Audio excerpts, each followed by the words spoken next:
आई माझी मायाचा सागर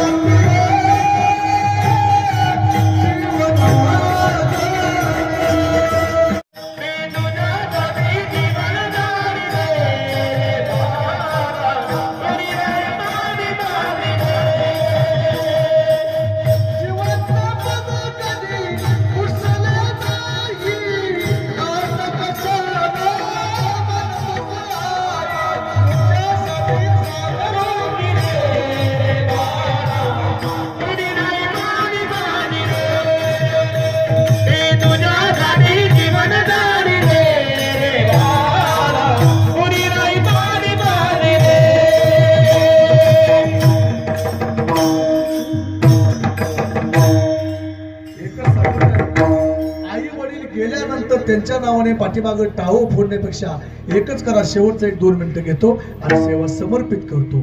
ज्या आई वडिलांनी आपल्याला हाडाची काढ. नमस्कार मित्रांनो, मी Santosh Taware breaking news live मध्ये आपले स्वागत करतो. मित्रांनो, काही श्रीमती अनुसया बलबीर तरंगे यांचे 7वे पुण्यस्मरण निमित्त ह.भ.प. प्रमोद महाराज शिंदे पंधारवाडी यांचे सुश्राव्य असे कीर्तन वडापुरी नजीक पिंगळे वस्ती येथे झाले. या कीर्तनासाठी वडापुरी पंचक्रोशीतील साधक, वादक, टाळकरी, माळकरी व बहुसंख्य लोकांनी कीर्तन श्रवण करण्याचा आस्वाद घेतला. या कीर्तनासाठी अवसरीचे सुप्रसिद्ध मंडप साऊंड सिस्टीमवाले सुप्रिया मंडप दादासाहेब कवितके यांनी अतिशय उत्कृष्ट साऊंड सिस्टीम केली. गायनाचार्य व मृदुंगवादक यांनी सर्वांचे लक्ष वेधून घेतले. प्रमोद महाराज शिंदे यांचे कीर्तन चालू असतानाच काही महिलांचा अश्रूंचा बांध फुटून आला. कीर्तन ऐकत असताना डोळ्यातील अश्रू नाही रोखू शकल्या महिला. असे कीर्तन प्रमोद महाराज शिंदे यांचे झाले. प्रत्येक पुण्यस्मरणाला कोणत्या ना कोणत्या मोठ्या महाराजांचे कीर्तन तरंगे कुटुंबीय घेत असते. तरंगे कुटुंबियांचा आदर्श सर्वांनी घेण्यासारखाच आहे. ते कोणतेही कार्यक्रम अगदी मनोभावे करतात. मित्रांनो, तुम्ही असे कीर्तन कधी ऐकलेच नसेल. हे कीर्तन एकदा पहाच. कशा प्रकारे महिलांचा अश्रूंचा बांध फुटून आला. पण त्यासाठी मित्रांनो कीर्तन शेवटपर्यंत पहा. आपली आईसे आणि लावी मना पिसे. वेळ लागला पाहिजे, वेळ आपल्याला. आणि ज्या ठिकाणी भगवान परमात्मा वेडा झाला नाचावला भक्तीची. आपण का वेडा होणार? देव वेडा होतोय आपल्यासाठी आणि वैकुंठातून इथं खाली येतोय आणि आपण नाही वेडा व्हायचं. आपण वेडा होतो, पण कशामुळे वेडा होतो? प्रपंचामुळे वेडा होतो. अजिबात वेडा होऊ नका. वेड व्हायचंय तर त्या देवासाठी वेडा व्हा. म्हणून अविनाश करी आपुले आईसे लावी मना पिसे. वेळ लागला पाहिजे आपल्याला त्या भगवान पांडुरंग परमात्म्याचा. आणि बाबांनो, शेवटचं एकच सांगतो, हा मनुष्य देह तुम्हाला आत्ता मिळेल नाही, परत मिळेल याची गॅरंटी का नाही. मागुता हाची जन्म पावसी.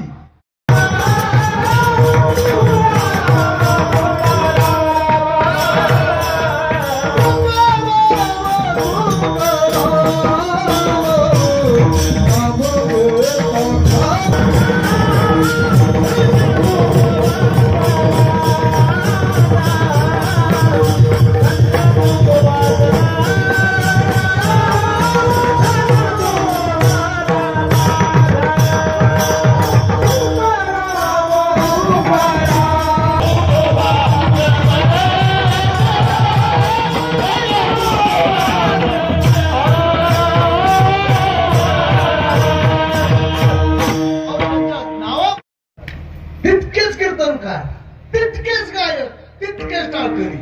एका फोनवरती 500 टाळकरी सांगा तुम्हाला नाही उभं राहिलं तर बोला. हे कीर्तनकार धडपडून मला वाटच मिळाला तिथं. त्या चौकातच गुंतलो मी. एवढं चौकदार एका जागा येते की भाग्य तरंगे कुटुंबियाचं महाराज. तरंगे कुटुंब एवढा समाज येणं, एवढे टाळकरी उभा होणं एवढी सोपी गोष्ट नाही महाराज. याला काहीतरी पुण्य लागतं आणि आपण त्या भगवंतामध्ये भेद करतो. आषाढी कार्तिकी तुझ्या गोंधळाची दाटी. मग आषाढी कार्तिक कुठं जाता? मसोबत होता का तुम्ही सगळी? आषाढी वारी कार्तिकी वारीला तुम्ही कुठं जाता? पंढरपूरला. बरोबर आहे, हे तर सगळ्याला माहिती.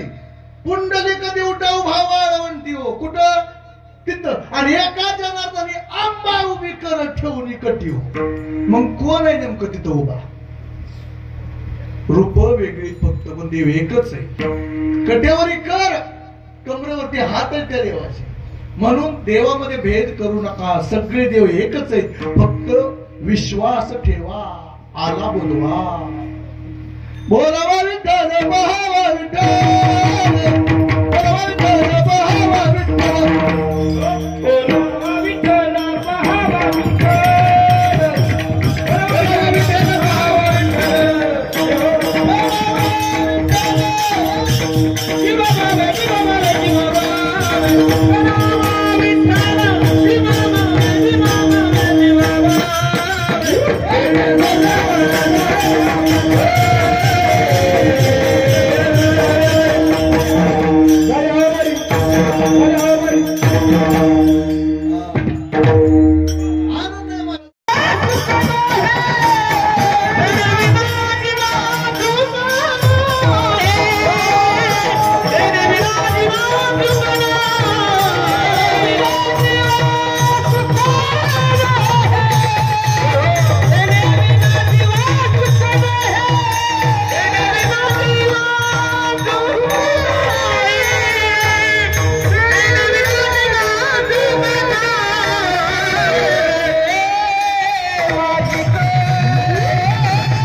भगवान परमात्मा फक्त आपला एक करून घ्या.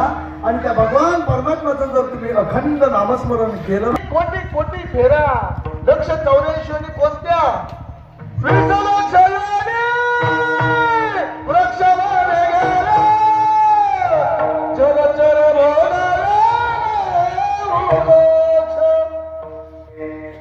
शंभर एकरवाली म्हातारी बरं का. हा 5-50 एकर ते जाऊस असायचा. आणि जर का भिकारी मागच्या दाराला गेला ना तर मागच्या दाराला काय असायचं? ओकाटरा. दानशूर म्हातारी. आयुष्यात कधीच कोणाला दान धर्म केलं. दानशूर म्हातारी कधीच नाही केलं. 50 एकर ऊस आहे महाराज राहणार. पण चुकून जर एखादा माणूस गेला आणि एखादा ऊस मोडला ना मोडला, म्हातारी तिथं जायची त्याच ऊसाने त्याला हाणायची. ऊस काय खायची ताकद आहे. एखाद्याने नुसतं ऊसाकडे बघितलं तरी म्हातारी मारायची. बघितलंच का माझ्या ऊसाकडे? दानशूर मेली म्हातारी, मेली. आणि यवल महाराज, अमोल महाराज कीर्तन माझ्याकडे आलं. या ठिकाणी मातेची खूप मोठी पुण्य आहे, खूप मोठी पुण्य. आज त्यांच्या पुण्याच्या जोरावरती तरंगे कुटुंबाने काय काय केलं आणि एवढा समाज या ठिकाणी उभा केला. एवढी सोपी गोष्ट नाही. खरंच सांगतो, खोटी गोष्ट नाही. अनुसूया ज्यांच्यामध्ये कसलाही द्वेष नाही, मत्सर नाही, कोणाही जीवाचा न गडावा. मत्सर वर्म सर्वेश्वर पूजनाचे. विष्णुमय जग वैष्णवाचा धर्म. भेदा भेद ब्रह्म अमंगल. ऐका जे तुम्ही भक्त भागवत करायला देत असतो. महाराज आजींच्या बाबतीत जर पाहायचं म्हटलं ना, आता वेळ आपल्याकडे अपुरा आहे म्हणून सांगू जातो. ज्या मातेच्या आयुष्यातून अगदी हे 4 जण भाऊ आहेत महाराज. 4 जण भाऊ. आणि 4 भावांच्या डोक्यावरचं छत्र म्हणजे आपले वडील. ज्यावेळेस त्यांना परमात्म्यातलं म्हणा प्रपंचातलं म्हणा कुठलीच गोष्ट काहीच कळत नव्हती, कसं जगायचं, कसं वागायचं, कसं राहायचं यातलं कुठलंच काहीच माहित नव्हतं, त्यावेळेस त्यांच्या डोक्यावरून विद्याचं छत्र हरत आणि बाप जर आयुष्यामधून गेला तर त्या घरामध्ये काय अवस्था होते ना, ते जावे ज्याचे वंशी तेव्हा विधवा किंवा विधवा त्यांचं आयुष्य काय असतं हे शब्दामध्ये वर्णन करता येणार नाही, करता येत. एका विधवेचं आयुष्यामध्ये काय अडचणी असतात महाराज.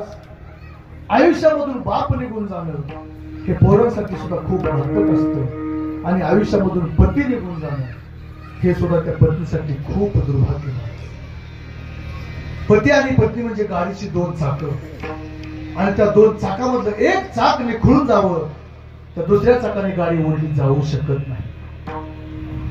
कशी काळाची चाहूल आली बाग सुखाची करपून गेली, कसं विपरीत झालं सारं होता सोन्याचा संसार, राजराणीचा दरबार होता सोन्याचा संसार, राजराणीचा दरबार. राजा राणी सारखा दरबार चालणारा पण त्यातून पतीने निघून जावं. भातुकलीच्या खेळामधली खेळामधली राजा अनेक राणी अर्ध्यावरती भाव मोडला अधुरी एक कहाणी. सगळी स्वप्न जागेवरती राहतात, जागेवरती. आणि ज्या वेळेस आयुष्यामधून मुलांच्या डोक्यावरचं छत्र जात आणि मी सांगून जाईल महाराज, आई बाप आपल्यासाठी काय करतात आणि त्या आई बापांचा आपल्यावरती किती ऋण आहे. आपल्या शरीराच्या कातड्याचे जोडे म्हणून जरी आपण आई वडिलांच्या पायामध्ये घातले तरी सुद्धा आपलं कर्ज फेडणार. कोणाचं? आई वडिलांचं आपल्यावरचं ऋण फेडणार. जास्त वेळ घेत नाही. आई हा विषय, आई या विषयावरती बोलायचं म्हटलं ना महाराज, 1 आणि 2 दिवसामध्ये ते शक्य नाही शक्य. आज आपल्यावरती आईचे किती उपकार असतात हे एक 10 मिनिटात मी तुम्हाला सविस्तर वर्णन करतो, जास्त वेळ घेत नाही. आपल्या शरीरामध्ये रक्त आहे, रक्त. ते रक्त आपल्याला कुणी दिलं? आईनेच दिलं ना. या जगाच्या कानाकोपऱ्यात कुठेही जावा, सायन्स फार पुढे गेलं, सायन्स खूप पुढे गेलं, पण त्या सायन्सला अजून रक्त बनवता आलं नाही बनवता आलं. एवढंच नाही, आईच्या शरीरामध्ये ओ पॉझिटिव्ह रक्त आहे, बाळाच्या शरीरामध्ये ए पॉझिटिव्ह आहे. एखाद्याचं रक्त ओ पॉझिटिव्ह असावं आणि त्याच्या शरीरामध्ये फक्त 4 थेंब दुसऱ्या गटातलं जाऊ द्या, तात्काळ मृत्यू होतो का नाही महाराज? का तर ब्लड ग्रुप 1 पाहिजे. पण आजपर्यंत एवढं सायन्स पुढे गेलं पण त्या रक्ताचा गट त्यांना आतापर्यंत कधीच बदलता आला नाही. आतापर्यंत त्यांना रक्तगट बदलता आला नाही. मग मला सांगा, आईचा रक्तगट ओ गट आहे आणि बाळाचा हे पॉझिटिव्ह आहे, चाललं कसं? आईच्या पोटामध्ये बाळ आहे, आईचा रक्तगट वेगळा आणि बाळाचा रक्तगट वेगळा. ते जगलं कशावर? त्याला 2 कारण आहेत महाराज. बाळाला रक्त पुरवठा होतो, अन्न पुरवठा होतो. कुठून होतो? नाळेतून होतो, नाळेतून. त्या भगवान परमात्म्याने असं एक फिल्टर बनवलेले, असं एक फिल्टर बनवले की ते फक्त आईच्या उदरामध्ये, की आईचा रक्तगट कुठलाही असू द्या पण बाळाला जो अपेक्षित रक्तगट आहे त्याच्यामध्ये त्याचं परिवर्तन होतं. असा फिल्टर फक्त आईच्या उदरामध्येच आहे, हे दुसरं कुठंच नाही. आज सायन्सला सुद्धा ते शक्य झालं नाही आणि सायन्सला सुद्धा अजून कळत नाही की हा प्रकार होतो कसा. ते फक्त आईच्या उदरामध्ये तो फिल्टर आहे. आणि दुसरी गोष्ट, आईच्या प्रेमामुळे गोष्ट होते. कासवीचे पिलू वाढे कृपादृष्टी. दुधाचा आणि कासवाच्या पिलाचा काही संबंध नसतो महाराज. कासव एका बाजूला कासवी असते, तिचं पिल्लू इकडे असतं. फक्त कृपादृष्टी पाहतं आणि त्या पिल्लाची वाढ होते. का? प्रेमापोटी. ते आईचं प्रेम त्याच्यामध्ये असतं. आणि त्याच्यासाठी तुम्हाला उदाहरण देऊन जाईल. उदाहरण, नदीमध्ये पाणी आहे. पाणी त्याच्यामध्ये 500 किलोचं लाकूड आहे. ते वाळलेलं लाकूड आहे. वाळलेलं 500 किलोचं लाकूड पाण्यामध्ये तरंगत का? बुडत. बोलत राहा, तरंगत. बरोबर.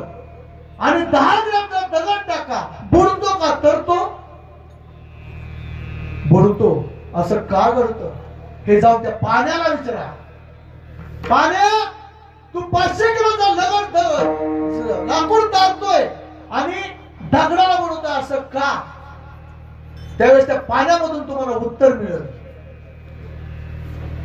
हे लाकूड ज्यावेळेस वृक्ष रूपामध्ये होतं, त्यावेळेस ते माझ्याकडे पाताळापर्यंत आलं. ते मुळ्याच्या रूपात. झाडाला मुळे असतात ना, मुळ्या त्या पाण्याचा शोध घेत पाताळापर्यंत जातात. आणि माझ्या ताकदीवरती, म्हणजे माझ्या पाण्याच्या जोरावरती ते वाढलं.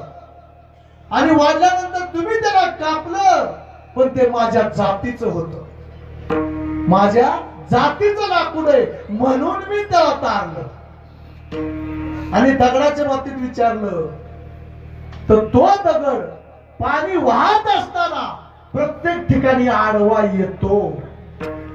पाणी त्याला वळसा देऊन बाजूला जात. आणि त्या दगडाला जाऊन विचारलं की दगडा, तू इथं रस्त्यात का पडलास? तर तो दगड सांगतो, मला रस त्यात. बऱ्याच दगडांना अजून कळलं नाही मला काय. मला रस त्यात. लोकांची आडवणूक करण्यातच मला इंटरेस्ट आहे, हा दगड सांगतो.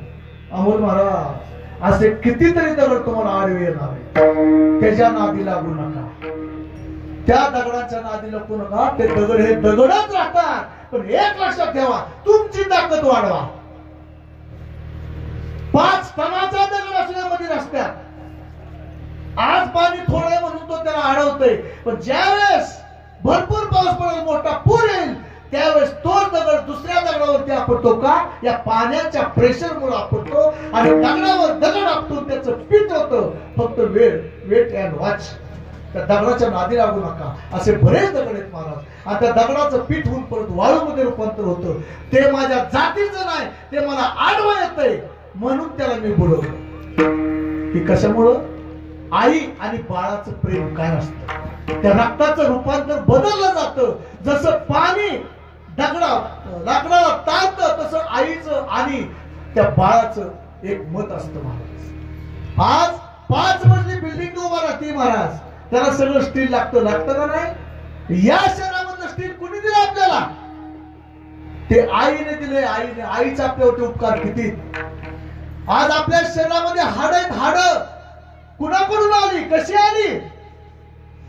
आईच्या दुधामध्ये कॅल्शियम असतं आणि त्या कॅल्शियम मधून तुमच्या हाडाची निर्मिती होते. आणि मग हे आपला रथ उभा राहतोय. बिल्डिंग उभा करणं एवढं सोपं नाही. बिल्डिंग साठी आपल्याला त्याला काय लागतं? स्टील लागतं. तर आईने आपल्यासाठी आयुष्यभराचं हे स्टील दिले. बघा, एखादी व्यक्ती गेली, मृत झाली, त्या मृत्यूला स्मशानभूमीमध्ये आपण नेतो आणि दहन करतो. आणि दहन केल्यानंतर डोकं जळतं, अंगावरचं मांस जळतं, सगळं जळतं. अस्थी जळतात का? तुम्ही अस्थी ज्यावेळेस सावरण्याचा विधी करता त्यावेळेस तुम्ही कशाचं? अस्थीच करता ना. मग अस्थी का पाठीमागे राहतात? त्याचं कारण काय? जा त्या अग्नीला विचारा, तू सगळ्याला जाळलं, तू सगळ्याला जाळलं, मग हाड कशी ठेवली? आईचं प्रेम, आई आपल्यासाठी काय असते त्याचं उदाहरण आहे. अनुसूया माता यांनी या 4 मुलांवरती काय संस्कार केले असतील त्यावेळेस हे घडते महाराज. त्यांच्या आयुष्यामध्ये किती दुःख यातना किती आले असतील.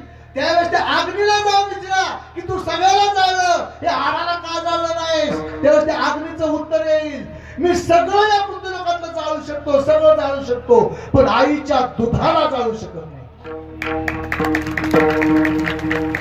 आईच्या दुधाच्या कॅल्शियम पासून ही अस्थी बनलेली आहे. मी आईच्या प्रेमाला जाळू शकत नाही, मी किती मोठा असू द्या. कुणाकडून आल्या तुम्हाला अस्थी आणि त्याच आई बाबाला तुम्ही घरातून बाहेर काढता. अहो एवढंच काय सांगा तुम्हाला, आणखीन सांगतो, आईचं कितीही बोलता येईल. बाळाचे ठोके मोडले जातात. बाळाचे ठोके मोजता येतात का? नाही. आईच्या ठोक्यावरून बाळाच्या ठोक्याचं माप घेतलं जातं. आईच्या हृदयाचे ठोके मोडले जातात. 21,600 वेळा आपण 24 तासामध्ये श्वास घेतो आणि सोडतो. ज्यावेळेस बाळाचे ठोके मोजायचे ना, त्या आईचा श्वास मोजला जातो. आई आपलं अर्धा श्वास त्या बाळाला देत असते. बघा आईच्या आपल्यावरती किती उपकार आहेत. डोळ्यातून पाणी येतं, पाणी. आई बापाबद्दल बोलायचं म्हटल्यानंतर त्या आईने काय केलंय. जन्म झाला, जन्म होईपर्यंत आईचा श्वास आपल्याला नाळेमधून मिळतोय. आईच्या उदरातून आपण बाहेर आलो. खरं सांगा, बाळ रडायच्या आत तुम्ही नाळ तोडता का? जाहीरपणे बोलतो, ज्यावेळेस बाळ रडतं तिथून पुढे नाळ आपण तोडतो का? सांगून जाईल. जनरेटरची लाईट बंद कधी करायची असती? ज्यावेळेस मोठी लाईट आली ना, मग जनरेटरची लाईट बंद करायची. बाहेरचा श्वास जर मुलाने घेतला तरच ते जगल, अन्यथा मरण. तोपर्यंत नाळ कधी तोडायची नाही. आणि बाळ जर नाही रडलं ना, तुम्हाला नसला अनुभव, स्त्रियांना अनुभव आहे, त्या बाळाला चिमटा काढतात, मारतात आणि एकदा रडलं की मग नाळ तोडतात. त्यावेळेस ते श्वास बाहेरचं घेतं आणि तोपर्यंत तुम्हाला जिवंत ठेवायचं काम कुणी केलं? ते आईने केले. आईने तुमच्या दुखापणे माता वाहे ताडोल्याची वाहे ताडोल्याची वाहे ताडोल्याची माता वाहे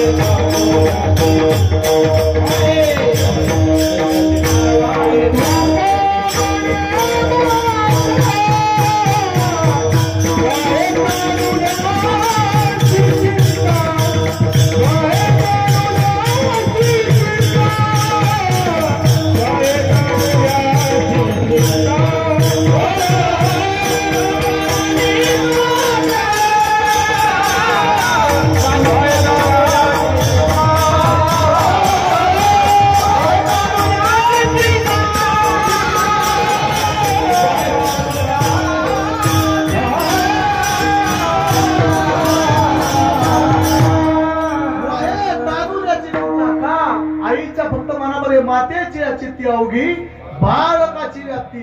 अजून पुढचं उदाहरण देतो मला तुम्हाला. पुढचं उदाहरण मी तुमच्या मुलासारखं आहे. मी तुमच्या मुलासारखं आहे. चुकून माझ्या मुखातून एखादा शब्द चुकीचा गेला तरी तुमचा मुलगा म्हणून मला समजा. पण मी खरं तेच तुमच्या पुढे बोलतोय, खरं तेच बोलतोय. चुकीचं नाही बोलणार, पण माफी मागून बोलतो. मला काही तुम्ही तर चावट बोलण्यासाठी आणलेलं नाही, पण बोलून जातो. ज्या स्त्रीने आयुष्यात कधीच शरीराचं एक अंग आपल्या बापाला बघून दिलं नाही, एवढंच नाही तर भावाच्या निदर्शनास ते शरीराचं अंग आलं नाही, पण तेच अंग त्या बाळाच्या मुखामध्ये लज्जा, आयुष्यभर रक्षण केली त्या मातेने, आयुष्यभर रक्षण केली, पण तीच लज्जा आपल्या बाळाच्या मुखामध्ये देते आणि त्याला स्तनपान करते. किती आईचे उपकार आहेत आपल्यावरती, किती आईचे उपकार आहे. आयुष्यभर आपण ठेवलं पण बाळापाशी ती लाजली नाही. आज हिरकणी गृह काढावे लागतात. ह्याच्या अगोदर हिरकणी ग्रह नव्हते. स्तनपान केलं नाही का बाळाला? केलं. लाजली नाही तिथं का? माझ्या बाळासाठी. एवढंच नाही, एका स्त्रीची सासू बाहेर गेलेली, घरी बाळ आहे, बाळ रडायला लागलं, बाळ रडायला लागलं, सासू बाहेरून आली, काय विचारलं, का रडताय बाळ? अहो बघा ना मामी, बाळ रडायचं राहिना. अगं त्याच्या पोटातला आला असेल, बघू दे मला. पोटाचं कातडं ओढून बघितलं आणि ती सासू सांगते, अगं बाळाच्या पोटातलं आलंय, पोटातलं.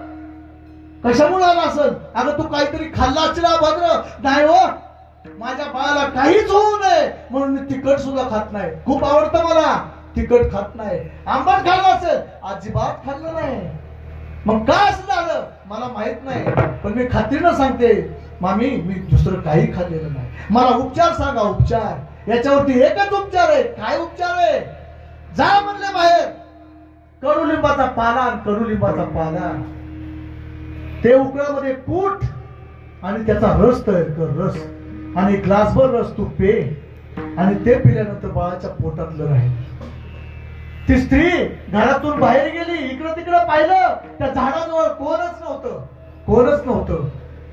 तुमच्यासाठी ती स्त्री नाचली आणि नाचून उड्या मारून मारून लिंबाचा पाला काढला होती. का? माझ्या बाळाला पोटातला आले. उड्या मारल्या, नाचली ती स्त्री, लिंबाचा पानावर कडला, घरी गेली, कुठलं त्याचा रस केला आणि स्वतः कडू लिंबाचा कडू पाला प्यायली आणि तुम्हाला दुधाच्या रूपाने गोड अमृत पाजलं. किती आईचे उपकार आहेत आपल्याला. पण एवढं जरी केलं तरी काही अपेक्षा ठेवली का? ठेवली अपेक्षा आईने की मला माझ्या मुलाने त्याला मी मोठं केलं म्हणजे म्हातारपणे सांभाळावं? नाही. आईसी कळवळाची जाती, आईसी कळवळाची जाती,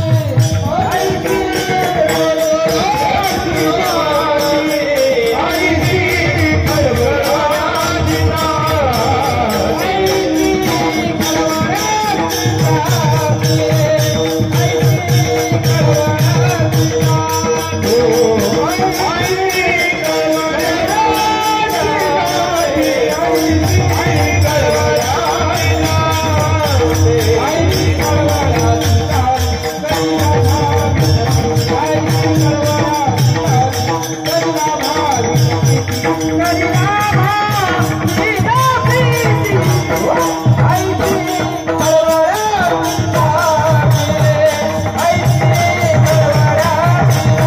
जाती, आईसी कळवळाची जाती, आईसी कळवळाची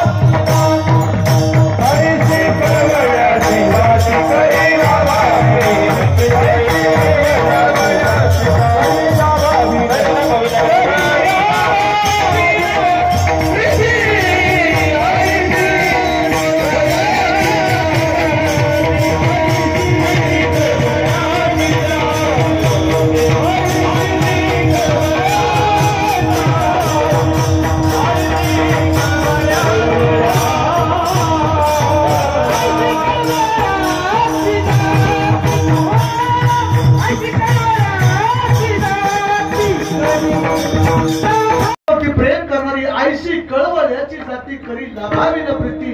म्हणून आपल्यावरती आई वडिलांचे फार मोठे उपकार आहेत. त्या ऋणातून आपण उतराई होऊ शकत नाही. म्हणून श्रीमंत तुकोबराय सांगतात, आपुला तो एक देव करून घ्यावा, तेरे विना जीवा सुख नोहे, एरती माईके दुःखाची जनिती, नाही आधी अंती आवसाने विठोबा.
इथं गाणारी भरपूर आहेत. जवळजवळ गायन चालू केलं तर म्हणतो 8 दिवस तर लागेल, तरी नंबर येणं का अशक्यच आहे. म्हणून विशाल महाराजांनी परवानगी दिली. ठीक आहे म्हणजे चाल आपण शेवट घेऊ. आनंदाची बातमी, चांगली गोष्ट आहे. आणि आपण वेळेमध्येच कीर्तन सेवा करणार आहोत, जास्त वेळ तुमचा घेणार नाही महाराज. म्हणून श्रीमंत तुकोबाराय सांगतात, ह्या भगवान परमात्म्याने जो आपल्याला देह दिलेला आहे तो आयुष्याचं सार्थक करून देण्यासाठी किंवा घेण्यासाठी आपल्याला हा मनुष्य देह प्राप्त झालेला आहे. देवे दिला देह भजना गोमटा, तोया झाला फाटा बाधिकेचा. परंतु आपल्याला आयुष्यामध्ये आपण फक्त भजन कीर्तन न करता जर बाकीचा उद्योग करत बसलो तर येते माईके दुःखाचे हे सगळं दुःखरूप आहे. म्हणून त्याच्यामध्ये तुम्ही पडू नका. बाबांनो, फक्त तुमचा देह कशासाठी वापरता? फक्त आलं की जेवण करून निवांत राहण्यासाठी वापरता. लिहावे खावे बरे असावे सदैव. तर आपण काय केलं? हा भगवंताने देह दिला पण वापरला कशासाठी? फक्त खाण्यासाठी.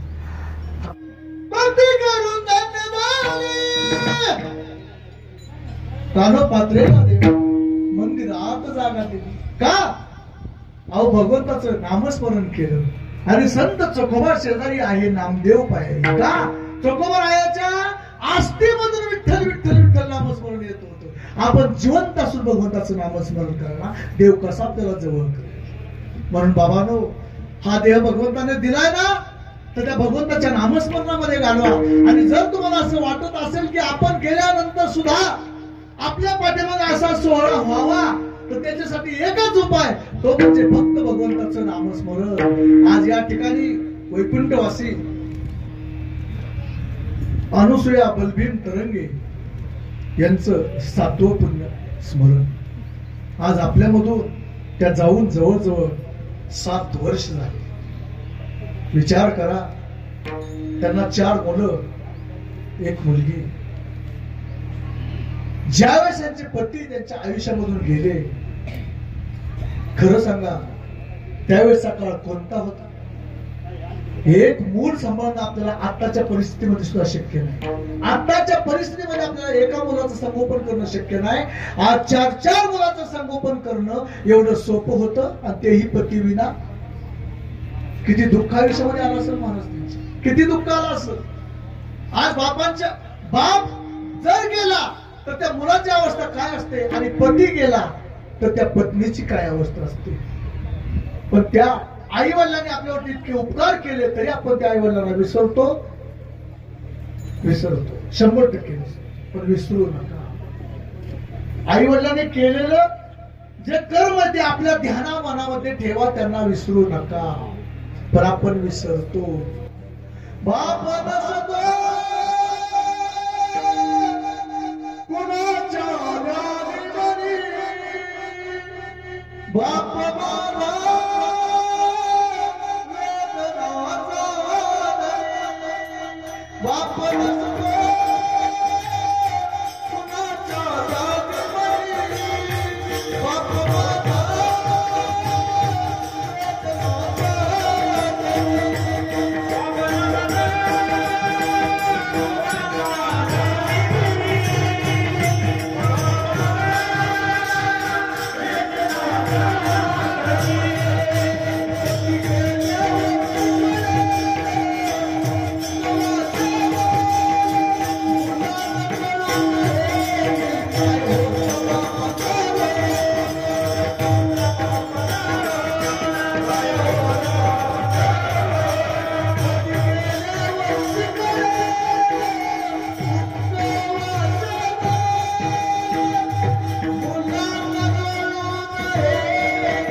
पती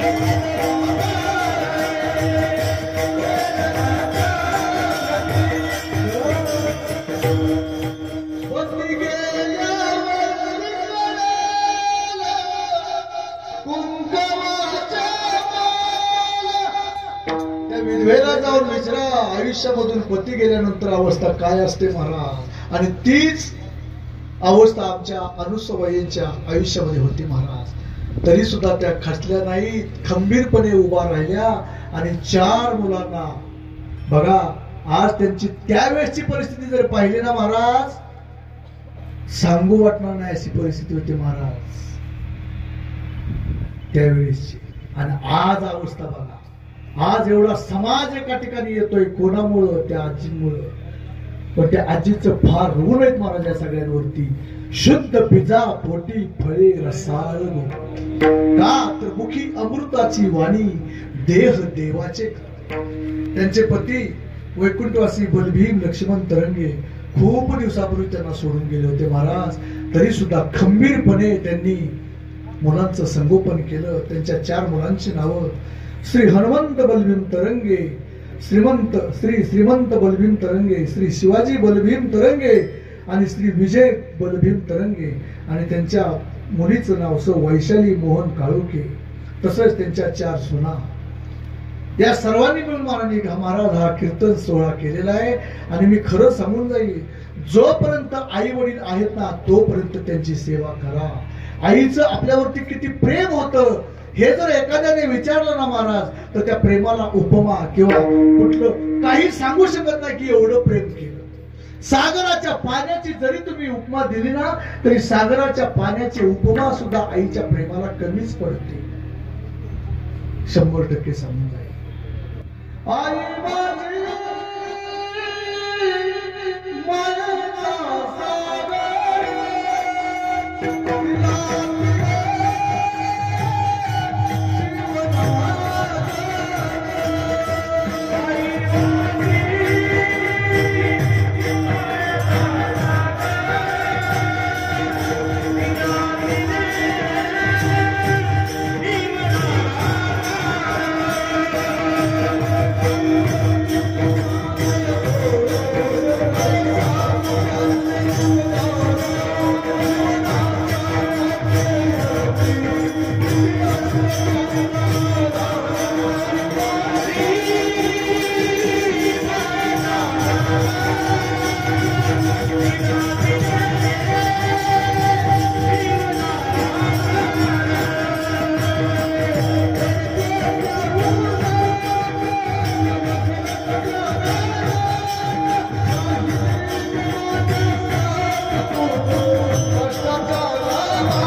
सेवा करा.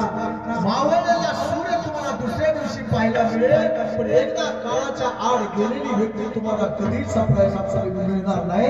म्हणून बोलत आई गेल्यानंतर म्हणू नका नदीची चांदणी तुझं चंद्राची गोरा, शीतल तुझी छाया हवीची आई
आई वडील गेल्यानंतर त्यांच्या नावाने पाठीमागे टाळू फोडण्यापेक्षा एकच करा, शेवटचं 1-2 मिनिटं घेतो आणि सेवा समर्पित करतो.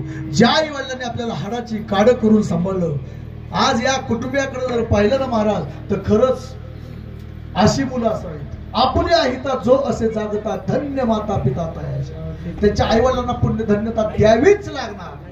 तुकोबाराय सुद्धा सांगतात, अशाची सेवा मला घडावी. तुका म्हणे माझं घडो त्यांची सेवा, तरी माझ्या दैवा पार नाही. का आई वडिलांच्या ऋणातून तुम्ही किती जरी पुण्यतिथ्या घेतल्या काय केलं तरी सुद्धा उतराय होऊ शकत नाहीच.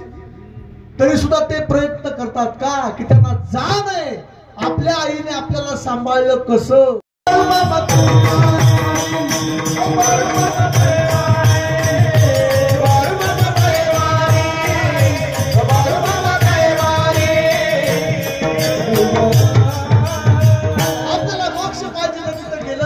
का ते मोक्षाचं दार आहे.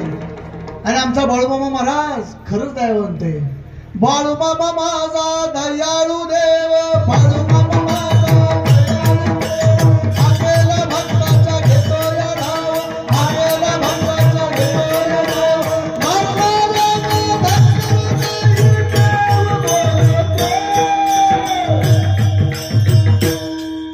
हा दयाळू देव आहे मला, तो दयाळू देव.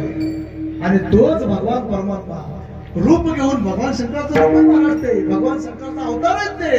आणि तेच महाराज हातामध्ये घोंगडी काठी, हाती घोंगडी, आणि तेच वेंढर लागतात. का आणि त्यांचे ते भक्त आहेत महाराज. चला आता वेळ जास्त झालाय म्हणून आता त्याच्यामध्ये वेळ घ्यायचा नाही, मला त्यात जास्त बोलायचं नाही. म्हणून ज्या आईवडिलांनी आपल्याला संस्कार चांगले दिले, ज्या आईवडिलांनी आपल्याला लहानाचं मोठं केलं, फक्त त्यांना विसरू नका एवढंच बोलतो. विसरू नको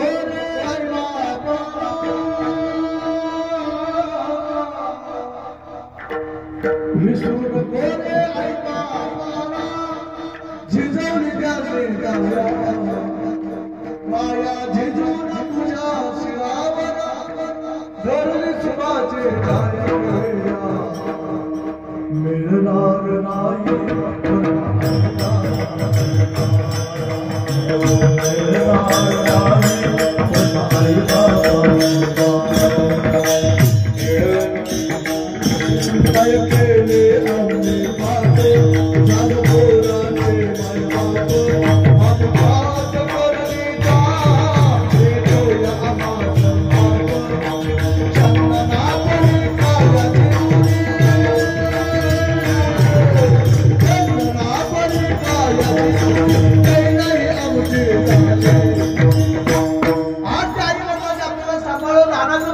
मोठा पगारदार झाला आणि पगारदार झाल्यानंतर तुम्ही त्या आई बापांना हात पसरायला लावला होता. कोणी साहेब झाला मोठा कमवितो भलत्या मोठा, वेळेवर त्या आई बाबाच्या मोठा भीक मागाया आई बाबाने, भीक मागाया आई बाबाने. जोही बसण्याला लावू नका. आणि शेवटचं एकच वाक्य बोलतो, सेवा समर्पित करतो. महाराज सासू सासऱ्यांना असं सांभाळा की त्यांना कधीच वाटू नये रागाने असं जाऊ द्या, पण इथं काय करायचं म्हणून त्यांना लेकीच्या गावाला जावं असं कधी वाटू नये. कारण त्यांच्यातला जिवंतपणे नरक जर कोणता असेल ना तर आई वडिलांनी मुलांना न सांभाळ. 2च आई वडील 10 मुलांचा सांभाळ करू शकतात आणि 10 मुलं आई वडिलांचा सांभाळ करू शकत नाही. शोकांतिक आहे. म्हणून काय करू असून 2 कन्या नांदाया गेल्या चिमण्या, काय करू असून 2 कन्या नांदाया गेल्या चिमण्या, उठवे ना जागेवरती लेकीच्या गावा जाण्या, जागेवरती मरून पडावे, जागेवरती मरून पडावे एकच इच्छा उरली. म्हणून ही अवस्था त्यांच्यावरती येऊ नये. म्हणून आपल्या आयुष्यात जर पुण्यकर्म करायचा असेल, आई वडिलांच्या ऋणातून मुक्त व्हायचं असेल तर आयुष्यभर भगवंताचं नाम घ्या आणि नाम घेत असताना आई वडिलांची सेवा करा. आई वडिलांची सेवा जर केली तर तुम्हाला तीर्थाला जाण्याची गरज नाही. माय बाप केवळ काशी, तेने न जावे तीर्थाशी. असो, बोलण्यासारखं भरपूर आहे. त्यांच्या घराबद्दल जरी बोलायचं म्हणलं तर 2-2.5 तासामध्ये सेवा समर्पित होत नाही. मी अभंगावरती बोलण्याचा प्रयत्न केला. जर काय चुकलं असेल तर तो माझा दोष आहे. जे बरोबर असेल ते गुरुवारीच्या मुखातून ऐकलेलं. या ठिकाणी अगदी विनय करण्यापासून असणारे सगळे टाळकरी. आता नावं घेणं शक्य नाही. उत्कृष्ट आमची साऊंड सिस्टीम आहे आणि ऐकणारे श्रोते सुद्धा सगळे चांगले आहेत. पण बाबांनो, आपल्यासाठी वेळ चांगली नाही. का तर वेळ ही पुढे सरकत राहते. म्हणून वेळ पुढे सरकण्याच्या अगोदर आज आता ताबडतोब आधी या संसारा उठा, वेग करा, शरण जा उदारा पांडुरंगा. मी थोड्या वेळाने म्हणेल असं म्हणू नका, कारण पुढचा क्षण आपल्या हातामध्ये नाही. म्हणून असणारे चोपदार या ठिकाणी सर्वजण आहेत. सर्वांना धन्यवाद देतो. झालेली सेवा भगवंताच्या चरणी अर्पण करतो आणि सेवेला सोल पिळा. ज्ञानेश्वर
Hare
थोड्या वेळाने तुम्हाला इकडे